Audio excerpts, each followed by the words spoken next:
आणि तो सांगतोय की ह्या वंशातल्या लोकांनी कितव्या पिढीपर्यंत माझ्याकडे यायचं नाही, 10 पिढीपर्यंत सुद्धा त्यांनी माझ्या पवित्र मेळ्यामध्ये येता कामा नये, त्यांना प्रतिबंध आहे म्हणून परमेश्वर सांगतोय. पण इथं बायबल आम्हाला सांगतंय की देवानं रूथवर दया केली आणि रूथवर दया केली आणि देवानं तिला जे तिच्या जनरेशन मध्ये तिच्या पोटी जे लोक उत्पन्न झाले त्यांची एक generation, second generation, third generation त्यांची नावं तिथे लिहिलेले. तुम्हाला माहिती आहे ओबेद या शब्दाचा अर्थ काय? ओबेद या शब्दाचा अर्थ आहे परमेश्वराचा उपासक. इशाय या शब्दाचा अर्थ काय माहिती? किंग. दावीद या शब्दाचा अर्थ काय? देवाला प्रिय असणार. आता मला तुम्हाला परत एकदा त्याच गोष्टीकडे घेऊन येऊ दे. प्रियानं लक्ष देऊन ऐका. तुम्ही आणि मी त्या वृत्तप्रमाणे परमेश्वराच्या दृष्टीनं नाकारलेलं आणि फेकलेलं असं आमचं जीवन होतं, जे आम्ही प्रतिबंध केलेले लोक होतो, देवाला तिरस्कार असणारे. परंतु बायबल आम्हाला सांगतंय की देवानं रूथवर दया केली आणि तिच्या पोटी ओबेद झाला, तिच्या पोटी इशाई झाला, तिच्या पोटी दावीद झाला, तिच्या पोटी शल्मोन झाला. मला तुम्हाला एक गोष्ट सांगू दे, एक स्त्रीच्या पोटातून देवानं देवाचे उपासक उत्पन्न केले. एक अशी व्यक्ती जिच्याद्वारे बायबल सांगते की त्यांना मज्जाव आहे, त्यांना प्रतिबंध आहे. त्या व्यक्तीच्या जीवनातून देवाचे उपासक, अधिकार गाजवणारे, राजे लोक, देवाच्या राज्याला पुनर्स्थापित करणारे, परमेश्वराची मंदिरं बांधणारे असं जनरेशन देवानं उत्पन्न केलं. हे बायबल आम्हाला शिकवतंय. जर आज तुम्ही मी देवाची मंडळीत असताना देव अपेक्षा करतोय की याच मंडळीतून देवाची उपासना करणारे उपासक, राज्य करणारे लोक, अधिकार गाजवणारे लोक आणि किंग असणारे लोक, देवाच्या राज्याची पुनर्बांधणी करणारे लोक, परमेश्वरासाठी मंदिर बांधणारे लोक इथून उत्पन्न व्हावीत ही देवाची इच्छा आहे. हालेलुया. आणि म्हणून मी तुम्हाला सांगितलं की आता रूथ बद्दल आम्ही शिकताना ना हा डोक्यात एक विचार तुमच्या येऊ दे की रूथ म्हणजे मी आहे. अनेक विचार तुमच्या डोळ्यासमोर घ्या तुम्ही, रूथ म्हणजे माझी मंडळी आहे. हालेलुया. रूथ म्हणजे मी पर्सनली मी आहे, पण रूथ म्हणजे आम्ही एक मंडळी पण आहे. आणि बायबल सांगतंय की देवानं रूथवर दया केली. प्रियानं हे तेव्हाच झालं जेव्हा देवानं तिच्यावरती दया केली. परमेश्वर देवानं एक देवाचा लॉ तिथं तोडला. देवानं एक नियम लावला होता, 10 पिढीपर्यंत या व्यक्तीने यायचं नाही, पण तिथं तो खारिज केला आणि देवाला राहावलं नाही तिच्यावरती दया करण्यासाठी. अशी कोणती गोष्ट रूथनं केली की जी देवाला त्याचं नियम तोडायला लावली? अशी कोणती गोष्ट रूथच्या जीवनामध्ये देवानं बघितली की त्याला राहावलं नाही तिच्यावर दया करण्यापासून? अशी कोणती गोष्ट रूथनं केली की देवाला राहावलं नाही तिच्या वंशातून राजांना आणि देवाच्या राज्याला स्थापित करणाऱ्या लोकांना त्याच्यातून पैदा करण्यासाठी? काय तुम्हाला वाटतंय का की तुमची मंडळी या जगामध्ये अशाच प्रकारच्या लोकांना उत्पन्न करणारी बनावी? तुमच्या मंडळीमधून देवाचे उपासक तयार व्हावे, तुमच्या मंडळीतून अधिकार गाजवणारे लोक तयार व्हावे, तुमच्या मंडळीमधून देवाच्या राज्याची पुनर्बांधणी करणारे लोक तयार व्हावे, मंदिर म्हणजे चर्चेस उभारणारे लोक तयार व्हावे, असं तुम्हाला वाटतंय का? हालेलुया. एकच गोष्ट आहे, देवानं तिच्यावर दया, देवानं दया केली. का केली दया? शरण गेले. एक्झॅक्ट बरोबर आहे. आपण 4 गोष्टी रूथच्या जीवनातून बघूया आणि मग आपण थोडं शिकूया. पहिली गोष्ट, रूथचा पहिला अध्याय आणि 18वं वचन. आपल्याबरोबर जाण्याचा तिचा पुरा निश्चय झाला आहे हे नामीने पाहिले, तेव्हा तिने तिची समजूत घालण्याचे सोडले. हालेलुया. बघा इथं काय लिहिलंय, रूथचा पहिला अध्याय आणि 18व्या वचनामध्ये असं लिहिलंय की आपल्या बरोबर जाण्याचा तिचा पुरा निश्चय झाला आहे हे नामीने पाहिले. मी म्हणून तुम्हाला म्हटलं की जर तुम्हाला अंडरलाईन करायची सवय असेल ना तर पुरा निश्चय तिथं खाली एक रेष मारा. पहिली गोष्ट जी रूथच्या जीवनामध्ये आम्हाला बघायला मिळते, एक पक्का निर्णय, एक पक्का डिसिजन, एक पक्का तिनं काय म्हणतात त्याला, ह्याच्यामध्ये नो कॉम्प्रोमाइज. मी याच्यामध्ये तडजोड करणार नाही. प्रियानं लक्ष देऊन ऐका. बायबल आम्हाला सांगते की जेव्हा नामी आपल्या 2 लेकरांना, मुलांना आणि आपल्या पतीला घेऊन गेली तेव्हा तिचा परिवार एक भरलेला परिवार होता. आशा होती, उम्मीद होती, काही तर घडल असं वाटत होतं. परंतु बायबल सांगतंय घरातला प्रमुख व्यक्ती मरण पावला.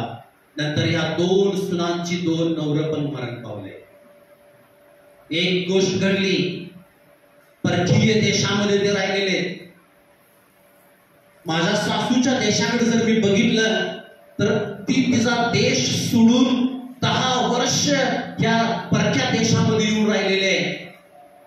तिची हिस्ट्री बघितली तर तिथं दुष्काळ पडलेला आहे. जे काही शेत असेल ते कोण करतंय, कसं पडलंय, काय दशेत आहे काहीच माहित नाही, आहे का नाही ते पण माहित नाही. जे घर सोडून आली ते घर कोणत्या स्थितीत असेल याची पण काही कल्पना नाही. एक सून सासू बरोबर रडली आणि निघून परत गेली. आता राहिला फक्त 2च व्यक्ती. एक म्हातारी झालेली सासू, तिचं भविष्य बघितलं तर पूर्ण अंधकारमय वाटतंय. परंतु त्याही स्थितीमध्ये रूथने पक्का निर्णय केला, मी तुझ्या बरोबर येणार. प्रियानो, एक चर्च मध्ये तुम्ही एक व्यक्ती असताना आता तुम्ही रूथ म्हणून तुमच्याकडे बघा आणि तुम्ही प्रश्न विचारा स्वतःला, काय मी माझ्या चर्च बरोबर राहण्याचा पक्का निर्णय केलाय? माझं चर्च जिकडे जाईल तिकडे मी जाणार. माझ्या चर्चचं दर्शन माझं दर्शन, माझ्या चर्चचा उद्देश माझा उद्देश, माझं चर्च जे काही करणार मी ते करण्यासाठी माझ्या लाईफ मध्ये एक पक्का डिसिजन करतोय की मी माझं चर्च सोडणार नाही. हालेलुया. प्रियाने, हीच गोष्ट रूथच्या जीवनामध्ये होती, पक्का निर्णय. कदाचित तिला ती हिस्ट्री पण माहित असेल की देवानं सांगितलंय की 10 वंश देवाजवळ खुली यायचं नाहीये, पण तरी सुद्धा तिनं परवा नाही केली. ती म्हटली मी पक्का निर्णय केलाय, तुझ्या बरोबर राहणार. दुर्बल स्थितीमध्ये, भयानक स्थितीमध्ये, विरोधाच्या स्थितीमध्ये आणि आशा नसताना सुद्धा ती आपल्या सासू बरोबर राहिली. तिच्या जीवनात तिने एक पक्का निर्णय केला होता. आज देव तुमच्याकडे तीच अपेक्षा करतोय की तुम्ही परमेश्वरासाठी एक पक्का निर्णय करावा, देवाबरोबर आणि मंडळी बरोबर. म्हणून मी तुम्हाला ही पहिला शिकवलं होतं की मी आणि मंडळी आणि मोठ्यानं सांगा, मी आणि मंडळी आणि देव. तुम्ही एक पक्का निर्णय करा. कुणाबरोबर? चर्च बरोबर. माझं चर्च जिथं असणार तिथं मी असणार. माझा चर्चचं दर्शन माझं दर्शन, माझ्या चर्चचा उद्देश माझा उद्देश, माझ्या चर्चच्या गोष्टी माझ्या गोष्टी. काहीही घडू दे, मी पक्का निर्णय केलाय माझ्या चर्च बरोबर राहणार. आणि मग एक संपूर्ण चर्च आणि देव यांच्यात काय असायला पाहिजे? एक पक्का निर्णय, मी देवाबरोबर राहणार. Hallelujah, hallelujah, hallelujah. मी आणि देव आमच्या देवाचा उद्देश पूर्ण करणार. एक मंडळी म्हणून परमेश्वराचा उद्देश आम्ही पूर्ण करणार. दुसरी गोष्ट जी रूथच्या जीवनात बघायला मिळते, 2रा अध्याय आणि 23वे वचन.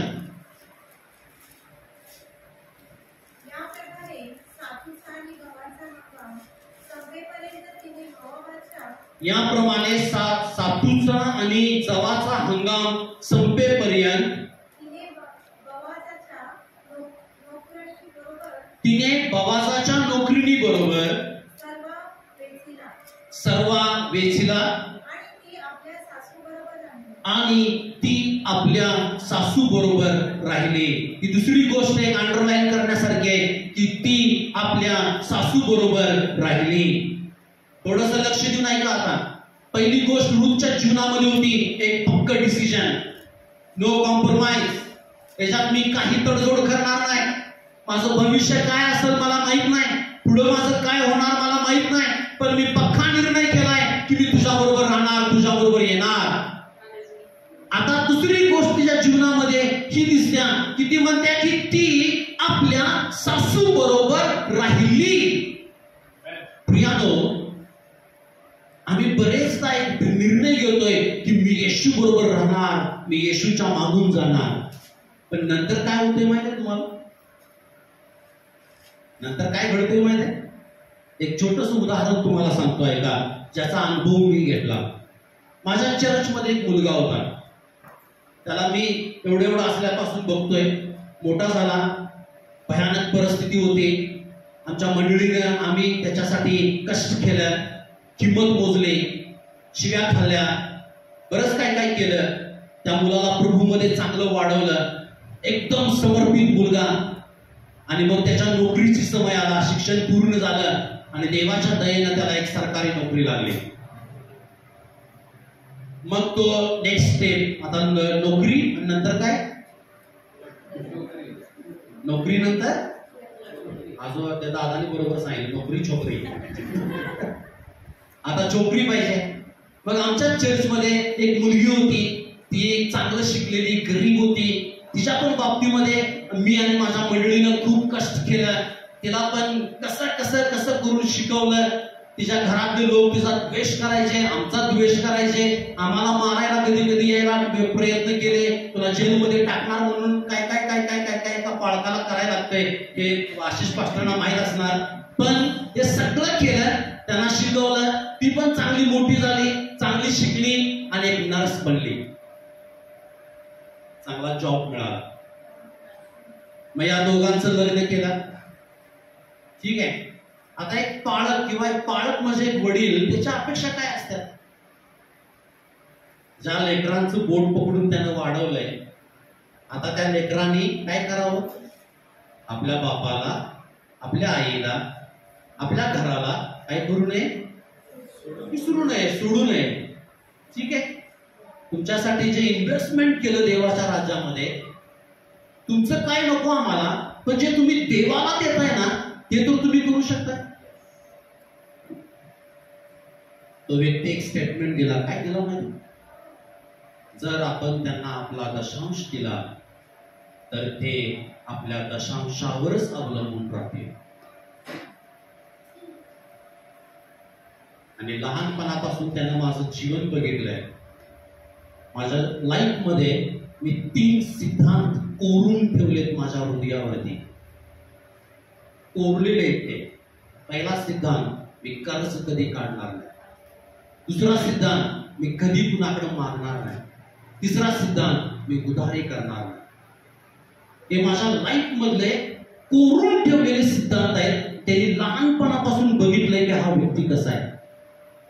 दुसरा प्रश्न हा, तू तुझं काम कर, कुणावर अवलंबून राहायचं हे मी आणि देव बघून घेतो की.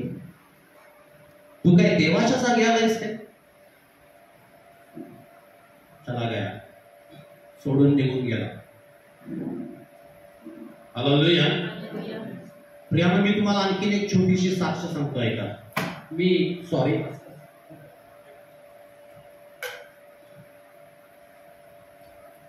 कोकण मध्ये सेवा करतोय. आणि कोकण हा एक असा भाग आहे की ज्या ठिकाणी तुम्ही एक लिंबू जर घ्यायला गेला ना, तर जो लिंबू कोल्हापूरमध्ये 5 रुपयाला मिळतोय तो तिथं 20 रुपयाला मिळणार. असं काही लिंबूला ते लाली मेकअप करून आणतात का काय मला माहित नाही. ठीक आहे. सगळ्या गोष्टी इतक्या महाग आहेत ना की विचार करण्याच्या पलीकडे आहेत त्या. परंतु त्या खूप महाग आहेत तिथं. आणि परमेश्वर देव मला शिराळातून अशा वेळेस घेऊन गेला, त्या शिराळामध्ये मी होतो की जेव्हा फळ लागलंय त्याला फळ काढून खायचा समय आलाय, तिकडं गेलो मी. एकही विश्वासणारा नाही, कुणाबरोबर फेलोशिप करावी म्हणून एक परिवार सुद्धा नाही, जिथं जाऊन आम्ही प्रार्थना करू शकेन असं पण कोण नाही, चर्च नाही, काहीच नाही. गेल्या महिन्यामध्ये मी सहज माझं अजून एक मला हॅबिट आहे, ते काय आहे की मी नेहमी कॅशबुक लिहितोय, माझं स्वतःचं पर्सनल परिवाराचं. मला किती मिळालं, किती खर्च झाला. जर समजा मी 5 रुपये माझ्या मुलगीला कुरकुरे खायला दिलं ना, तर तिथं तारीख लिहितोय 22/2/2024 ला 5 रुपये साक्षीला कुरकुरे खायला दिले. ते नोटबुक मला वाटते पोरांना माझ्या सापडल्यावर म्हणणार काय बाप आमचा होता. 5